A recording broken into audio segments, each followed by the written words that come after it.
Luke chapter 14, verse 1. Jesus at a Pharisee's house. One Sabbath, when Jesus went to eat in the house of a prominent Pharisee, he was being carefully watched. There in front of him was a man suffering from dropsy. Jesus asked the Pharisees and experts in the law, "Is it lawful to heal on the Sabbath or not?" But they remained silent. So taking hold of the man, he healed him and sent him away. Then he asked them, "If one of you has a son or an ox that falls into a well on the Sabbath day, will you not immediately pull him out?" And they had nothing to say. When he noticed how the guests picked the places of honor at the table, he told them this parable. When someone invites you to a wedding feast, do not take the place of honor, for a person more distinguished than you may have been invited. If so, the host who invited both of you will come and say to you, "Give this man your seat." Then, humiliated, you will have to take the least important place. But when you are invited, take the lowest place, so that when your host comes, he will say to you, "Friend, move up to a better place." Then you will be honored in the presence of all your fellow guests. For everyone who exalts himself will be humbled, and he who humbles himself will be exalted. Then Jesus said to his host, "When you give a luncheon or dinner, do not invite your friends, your brothers or relatives, or your rich neighbors.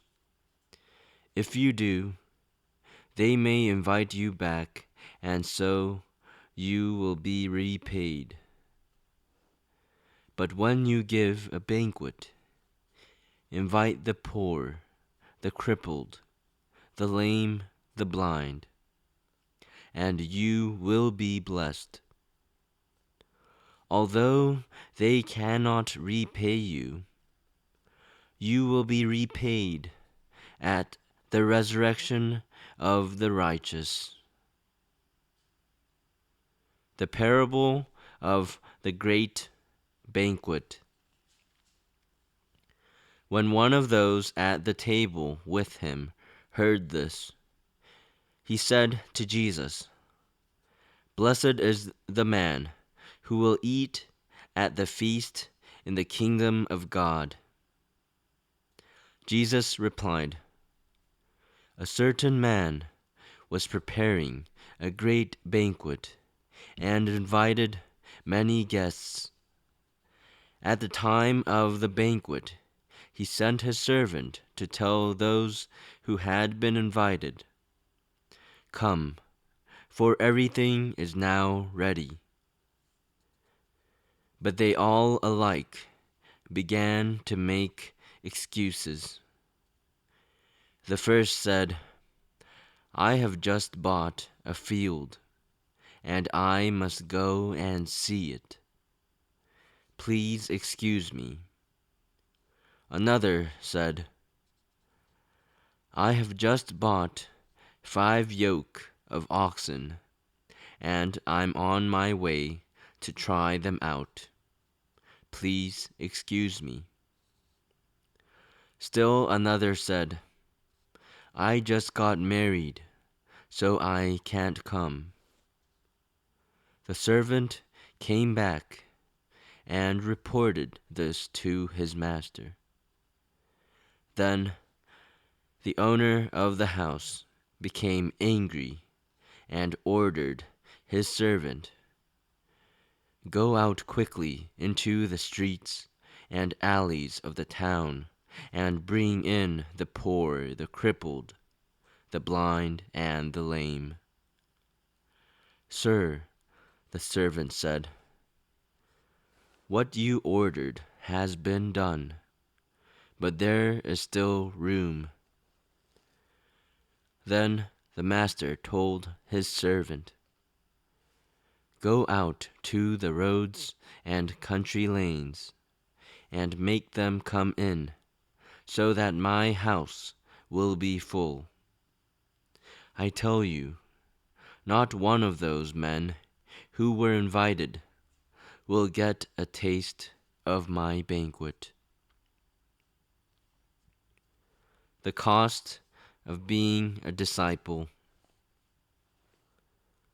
Large crowds were traveling with Jesus, and turning to them, he said, "If anyone comes to me and does not hate his father and mother, his wife and children, his brothers and sisters, yes, even his own life, he cannot be my disciple. And anyone who does not carry his cross and follow me cannot be my disciple. Suppose one of you wants to build a tower. Will he not first sit down and estimate the cost to see if he has enough money to complete it? For if he lays the foundation and is not able to finish it, everyone who sees it will ridicule him, saying, 'This fellow began to build and was not able to finish.' Or suppose a king is about to go to war against another king. Will he not first sit down and consider whether he is able with 10,000 men to oppose the one coming against him with 20,000? If he is not able, he will send a delegation while the other is still a long way off, and will ask for terms of peace. In the same way, any of you who does not give up everything he has cannot be my disciple. Salt is good, but if it loses its saltiness, how can it be made salty again? It is fit neither for the soil nor for the manure pile. It is thrown out. He who has ears to hear, let him hear."